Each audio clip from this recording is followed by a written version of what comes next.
it is 9 p.m. in RTD. It's time to English New Edition for tonight headlines. We have the head of state presides over the Council of Ministers, the 12th meeting of the Council of Ministers.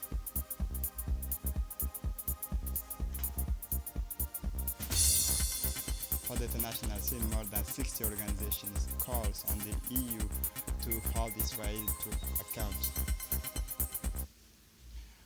Welcome to our newsroom. The President of the Republic, Head of Government, His Excellency Ismail Omar Guelleh, chaired the 12 sessions of the Council of Ministers at the Palace of the Republic this morning, marking the start of the political year 2024-2025. At the start of the meeting, the President of the Republic delivered a short address outlining the strategic orientations that will guide the government's actions, providing an overview of government's priority and political orientations for the months ahead. The head of state stressed the importance of redoubling our effort to achieve our objectives and adapt to the ever-changing regional and global challenges, notably globalization, digitalization, and geopolitical upheaval, climate challenges, and world economic crisis. The head of state added that global challenges and constraints remains numerous and that it is essential to coordinate and unite opportunities to pursue the transformations underway in order to strengthen the country's role on the regional, continental, and international scene. He pointed out that the government's actions have resulted in economic growth of 7.5% in 2024, thanks to the expansions of activities in strategic sectors such as ports, with the cross-border gas refinery project at Damerjok, the telecommunications sector, and the accelerations of digital development, the strengthening of tourism, agriculture, health, and energy. In his speech, the President stressed the importance of pursuing efforts to diversify the country's economy and investing in growth sectors such as tourism, agriculture, renewable energy, and small-scale industries in order to maintain growth and guarantee sustainable development, attract foreign investment, and stimulate innovations in the country. On the international stage, the President indicated in his speech that the signing of the new defense treaty symbolizes our country's determination to reinvigorate partnership between the Republic of Djibouti and France to strengthen regional stability and security in Africa, as well as reinforcing a strategic partnership between the two countries. We will also share our priority at the next Forum China-Africa Cooperation and at the Summit of the Future in New York to make our voice heard and work with the international community, said the head of state. The President encouraged ministers to focus on key projects aimed at improving living conditions for citizens and supporting sustainable growth. This meeting testifies to the continued commitment of the governments under the leadership of the President of the Republic, Head of Government, His Excellency Ismail Omar Guelleh, to meet the expectations of citizens while navigating a complex political and economic environment.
In his speech, the head of state, His Excellency Ismail Omar Guelleh, said after a summer which I hope enabled you to recharge your battery and share precious moments with your loved ones. We meet again today to resume our work. Our determination to pursue our commitment to the development of our country and the services of our people is stronger than ever. May God continue to support and guide us in the accomplishment of our missions. Ladies and gentlemen, the government, as we begin the 12th sessions of the Council of Ministers, we must consider together our prospects in a world that remains a constant mutations, globalization, digitalization, geopolitical upheaval, climatic challenges, and global economic crisis are constantly forcing us to adapt and rethink our strategies and actions to ensure a prosperous and sustainable future for our nation. The challenges we face are numerous, and I remain convinced that the opportunities open to us are just as numerous, if not more so. To achieve this, we need to act in a coordinated and united way to seize these opportunities to pursue the transformations that are underway in order to strengthen our role and on the regional, continental, and international scene. The recent ratifications of the treaty amending the statutes of the Intergovernmental Authority on Development, IGAD, embodies our commitment to regional stability and enhanced interstate cooperation. This initiative will strengthen collaboration between the countries of the regions, promote economic development, and combat the common challenges of drought, conflict, and terrorism. On the international stage, the signing of the new defense treaty after 2 years of negotiations symbolizes not only our desire to revisit our partnership to strengthen regional stability and security in Africa, but also our commitment to reinforcing our strategic partnerships. We will also be sharing our priority at the forthcoming forum on China-Africa cooperation and at the Summit of the Future to be held in New York in order to make our voice heard and work with the international community to better define the contours of the new world order that should be more balanced, in which the countries of the South will be better represented. Ladies and gentlemen, better global governance also means allocating more resources to finance regional infrastructure so that the continent can strengthen interregional trade. Today, Africa does not invest enough and suffers from a financing deficit. This is the messages we will also be talking to the international stage. At the national level, our actions remains anchored in an increasingly strong economy. Despite the global context and sluggish international growth, our economy is growing again. We projected a growth of 7.5% in 2024. This growth is mainly due to the expansions of the port activity and to the dynamism of certain sectors such as telecommunications and energy. Our refinery project in Damerjog and the cross-border gas pipelines project will continue to drive our growth. To maintain this growth and ensure sustainable development, we must continue our effort to diversify our economy by investing in promising sectors such as tourism, agriculture, renewable energies, and small-scale industries. We also need to invest in the digital file, digitizing our administration, payment systems, and exchanges, as well as supporting the development of e-commerce. The development of robust digital infrastructure and a dynamic digital ecosystem is essential to attract foreign investment and stimulate innovation. Above all, we need to invest in education and training in digital technologies to create a skilled, competitive workforce and equip our young people to meet the challenges of tomorrow's world. In the second part of his speech, the head of state, His Excellency Ismail Omar Guelleh, said, ladies and gentlemen, members of the government, our nations have been built over the decade and on men and women of our greatest wealth is the human capital in which we invest year after year.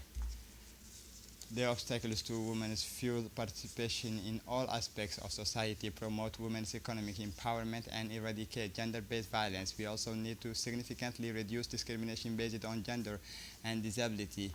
Much has been achieved, and we are now moving towards a society where greater social justice and inclusions are possible. Our actions are also aimed at supporting the most vulnerable populations and providing access to affordable housing in order to mitigate the many exogenous shocks and strengthen the resilience of our fellow citizens while offering every Djiboutian concrete opportunities to flourish and contribute actively to our society. In terms of public health, major reforms have been undertaken to better regulate and organize health structures, in particular polyclinics and private establishments, to ensure that every citizen, regardless of place of residence or economic situation, has access to quality care. Health is a fundamental right, and our government is determined to ensure that this right is respected for all.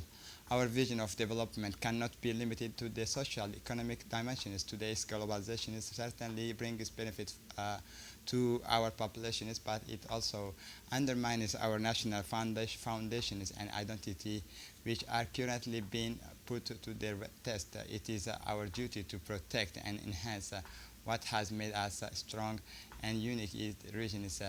They remember and restore the richness of our heritage.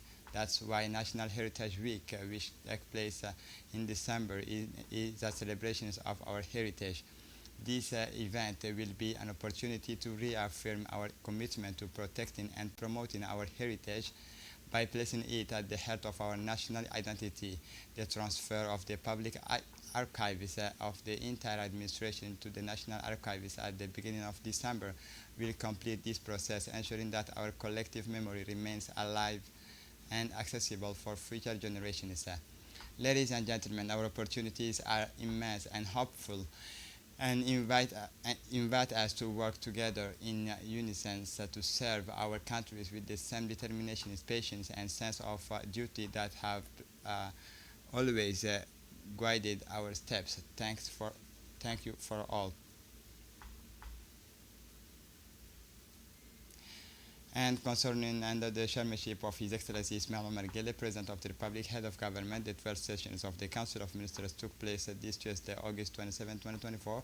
The following texts were examined and approved with the Minister of Infrastructure and Equipment. The first question, draft law adopting the 2024-2023 financial account of the Central Laboratory of Buildings and Equipment, the financial account of the Central Laboratory of Building and Equipment for the year ending December 31, 2023, show incomes of 315,821,000 and expenses of 313,239,000. In 2023, the laboratory recorded net incomes of 2,581,000, down slightly on the previous year's 56,955,000. This reduction is mainly the result of a lower revenue combined with a slight increase in the total expenses, which rises to 313,239,000 in 2023, an increase of 5,813,000 compared with the 2022. The laboratory tangibles, intangible, and financial fixed assets have a gross values of 233,134,000. Laboratory's total tangible investment in 2023 amount to 33,358,000. Presidency of the Republic. The second question, draft decree on the protections of the worker, patients, and the public environment and the environment against the danger of ionizing radiation. The main aim of this draft decree is to protect worker, patients, and the public and the environment against the dangers of ionizing radiations in the Republic of Djibouti. It establishes regulatory measures aimed at preventing the risks associated with the exposure to radiations as part of a strengthened and modernized legislative framework. This draft decree, taking in applications of law number 126 E and 2 28L relating to radiological and nuclear safety establishes the fundamental obligations for protection against the harmful effects of ionizing radiations. It applies to all exposure situations, whether professional, medical, and involving the public. It introduces rigorous safety standards for practices involving the use of radiation sources with the aim of minimizing risks to human health and environment. The question 3 draft decree creating the bodies of the inspectors of the National Authority for Nuclear, Radiological, Chemical, and Biological Safety and Security. The Republic of Djibouti is strengthening its nuclear, radiological, chemical, and biological safety and security systems by creating a new corps of inspectors within the National Authority for Nuclear, Radiological, Chemical, and Biological Safety and Security. This draft decree issued in applications of law number 106 EN 28L and 107 and 28L aims to strengthen inspections and control missions in these critical areas. The new bodies of the National Authority Inspector comprises two main cadre of inspectors aligned with the AEP and career scales, cadre of assistant inspectors also aligned with the AEP and career scale. The creation of this body of inspectors is essential to guarantee a high level of safety and security in the areas concerned. It ensures that the inspections and control are carried out by highly qualified professionals complying with the strict standards and subject to regular assessment. The Minister of Energy in charge of natural resources, the fourth question draft decree validating the contract signed with an independent producer for a Grand Barra solar project. The draft decree validates the contract signed as part of the implementation contract, including the energy sale purchase contract with EDD. The purpose of the draft decree is to approve the contract for the Grand Barra solar project, which involves the construction of a 25 megawatt solar power plant and a 5 megawatt energy storage systems in partnership with the EDD. The Ministry in charge of natural resources, the Minister of Energy in charge of natural resources, and the Grand Barra Solar SAS, a subsidiary of the AMIA Power Ltd. It is a part of the national drive to promote renewable energies and strengthen the country's energy autonomy while contributing to the energy transitions towards cleaner and more sustainable sources. In the second part concerning the Minister of Economy and Finance in charge of industries, the fifth question is draft order on the compositions of the coordination bodies of the National Strategy for Financial Inclusion. The draft decree on the compositions of the coordinating bodies of the National Strategy for Financial Inclusion aims to formalize the institutional framework necessary for coordinating, monitoring, and evaluating the implementations of the SNIF in accordance with the requirement of Article 8 of Decree number 2024-25 PR-MEFI to ensure effective implementations of the strategy. Two coordinating bodies will be set up, the National Coordination Committee for Financial Inclusion and the Technical Committee. These bodies will ensure a harmonized and concerted approach to promoting financial inclusion across the country, supporting the financial integrations of the most disadvantaged population and reducing inequality in access to financial services. This draft decree marks a further step towards the effective implementation of the National Financial Inclusion Strategy, which remains a government priority to ensure more inclusion and sustainable economic development. The Ministry of Budget, the sixth question draft order allocating two plots of land located in the Nagad extension zone to the company Ersa Real Estate SARL. Two plots of land located in the Nagad extension zone with a total surface area of 90,581 meters square are allocated to the company Ersa Real Estate SARL. The said plot of land are intended for the implementations of the real estate project. Ersa Real Estate SARL is in charge of building all the roads, utilities, and backfill in the Nagad extension zone. The Ministry of Labor is in charge of formalization and social protection. The seventh question is a draft decree on appointment. The following are appointed to the Ministry of Interior: Mr. Hussein Hassan Darar and Mr. Siraj Omar Abdul Qadir, Technical Advisor to the Prime Minister; Suleiman Mumin Roble, Secretary General of the Ministry of Interior; Muhammad Ali Kamil, Executive Secretary of ONAX, appointed to the Minister of Budget; Mr. Hussein Mahmoud Barre, Technical Advisor to the Minister of Budget; Mr. Ali Omar Shirwa, Director General of Domain and Lands Conservation; Ms. Deqa Isa Musa, Director of the Information Systems, appointed to the Minister of Labor; Mr. Mustafa Mahmoud Sambriye, Financial Managers of the Executive Secretariat in charge of administrative reforms.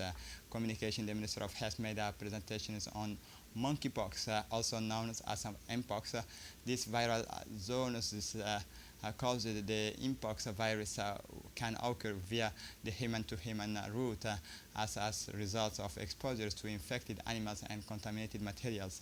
The main route of spread is direct contact with the infected skins or mucous membranes. However, the virus can also be transmitted indirectly via contaminated objects such as bedding, clothing, linens, and surfaces, and other objects that have been in contact with the infected body's fluids, or from mothers to child during pregnancy. The mpox virus can be transmitted to humans by small mammals such as mice, cats, and dogs. Exposure generally occurs following direct contact with these animals on their bodies, fluids, and through bites, scratches on consumptions of the raw bush meat. And infections of animal origins can thus lead to the spread of the virus within household. Typical symptoms of monkeypox include a rash of mucous membranes lesions accompanied by fever, swollen lumps and nodes, headache, muscle and back pains, sore throat, and general lazy. As severe forms of mpox can occur in the children, pregnant women, and immunocompromised individuals. The Minister calls for vigilance in the faces of this disease and encourages the public to adopt strict hygiene practices, avoid contact with the suspect animals, and consult a health professional in the event of symptoms suggested of monkeypox. The Minister of Justice and Penitentiary Affairs, responsible for human rights, reported on his participation in the 12th St. Petersburg Legal Forum held in Russia from June 26 to 28, 2024. The Minister of Economy and Finance in charge of industry reported on the provisional result of the third general census of population and housing. As of August 27, 2024, Djibouti's population was 1,066,809. As of May 2024, with nearly 70.8% living in Djibouti City, followed by Ali Sabih 7.2, Dakhil 6.2, and Tajura 5.7%. The regions of Alta and Obok account for 4.6 and 3.6, a total of population respectively. The Minister of Muslim Affairs and Waqf reported on his participation in the first editions of the Aswan Forum for Peace and Sustainable Development held in early July 2024 in Cairo, Egypt.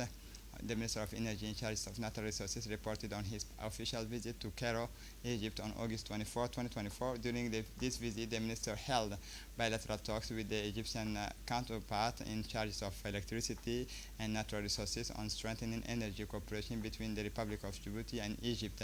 The minister delegate in charge of decentralization reported on his working visit to France from July 8 to 11, 2024.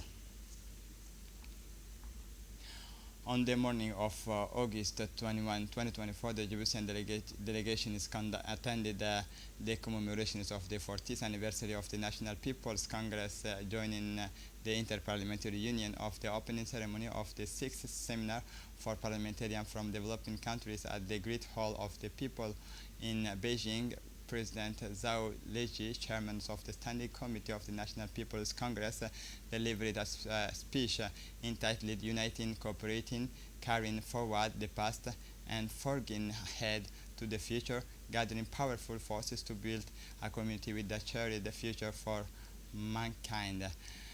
A statement made on behalf of the state of Djibouti declaring that the Inter-Parliamentary Unions and the National People's Congress of China have long-standing friendly and close cooperation, appreciating China's consistent effort to promote unity, mutual trust, friendship, cooperation among national parliamentarians, actively contributing to the development of the activity, inter-parliamentary unions, and the realizations of the United Nations Sustainable Development Goals. By 2030, China is ready to work with the other countries to promote an equal and orderly multipolar world and economic globalization that benefit all in inclusions, promote the buildings of a community with a shared future for mankind, and let us jointly build a harmonious world. The Djiboutian Army women's team returned home on August 26, 2024 after participating with determination and commitment in the prestigious CAF Women's Champions League 2024 held in Addis Ababa, Ethiopia. Despite the physical and technical effort deployed through the competition, our Djiboutian soldiers did not achieve the final victory. The Chief of the General Staff of the Army Forces, General Zakaria Sheikh Ibrahim, has said also the final result did not live up to our expectations. We are incredibly proud of the efforts and determination shown by our players through the tournament. Their participation in the CAF Women's Champions League is a testament of Djiboutian Army's ability to support and encourage the development of women in all areas, including sport.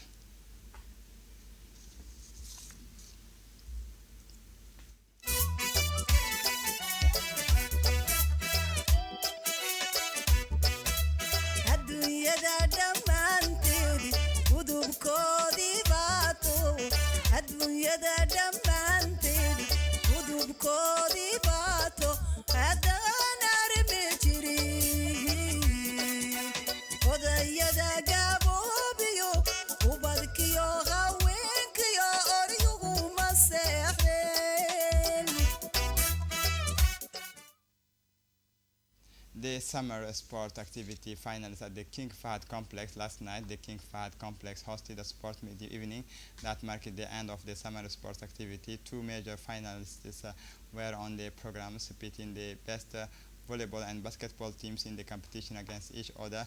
The evening began with the volleyball finals, a high-level match where the teams showed an exceptional level of play, and tension was at its peak until the last set, where the victorious team showed the composure and determination to prevail. The basketball then took over with an equally hard-fought final. The players determined to write their names on the lists of winners and of the prestigious competition put on the high-level show. The audience of Tenterhooks witnessed a real duel in Titans, where victory was decided in the last minutes of the match. In addition to the sporting aspect, the evening was also marked by the presence of several important personalities, including Mr. Ibrahim Hassan Ibrahim, Director of Sports, the acting Director of Sports at the State Secretariat for Sport. As part of the fight against smuggling, this Sunday, August 18, 2024, around 3 p.m., following cross-checked information, the gendarmes of the Damerjok Brigade intercepted at the Duda roadblock a minibus-type vehicle corresponding to the descriptions. The search perquisitions carried out by the OPG in these vehicles made it possible to find a cash sum of 1,823,500 Djibouti francs. These sums was collected by cigarette smuggler and was intended to be transported to the alleged suppliers placed in police custody. The two alleged transporters admitted this activity of transporting funds from smuggling. At the end of the investigation, the alleged perpetrators were brought before the court to answer for their actions. As for the sum of money, says it is made available to the court clerk. Once again, the gendarmerie wishes to reaffirm its commitment to the fight against smuggling in all its forms, in particular the disruptions of the financing channels of these illicit activities. For the international scene, in Gaza, murders of journalists, 60 organizations call on EU to hold Israel to account. Some 60 international journalism and human rights organizations have called on the European Union to to take actions against Israel's unprecedented killings and violations of media freedom against journalists in Gaza, stressing that had verified that the Tel Aviv had deliberately killed a number of them. These are the findings of a joint letter sent on Mondays by the organizations to top European leaders, including the European Union's High Representative for Foreign Affairs and Security Policy, Josep Borrell. The letter's signatories include the Reporters Without Borders, Human Rights Watch, and the Committee to Protect Journalists, and many others. Reporters Without Borders and 59 other organizations call on the European Union to suspend the association's agreement with Israel and impose sanctions against those responsible. More than 130 Palestinian journalists and media professionals have been killed by the Israeli armed forces in Gaza since October 7. The Senegalese dream of crossing the Atlantic to Spain since the age of 22, Salamba Ndiaye has been trying to reach Spain clandestinely, dreaming of a career in real estate. Her first attempt failed when the Senegalese police intercepted her boat. A year later, she set off again, but a storm forced her boat to dock in Morocco, from where they was sent back to Senegal. Now 28, she is determined to try again. If there was a boat to Spain, I would leave without hesitation. Like Salamba, thousands of young Senegalese fleeing poverty and unemployment take the perilous Atlantic route to the Canary Island gateway to Europe. This crossing, one of the deadliest in the world, has claimed thousands of lives, according to the Working Board Association. Lost boats often drift until they are found months later with only human remains. And this is it for the news. Thanks for watching us. Have a good evening.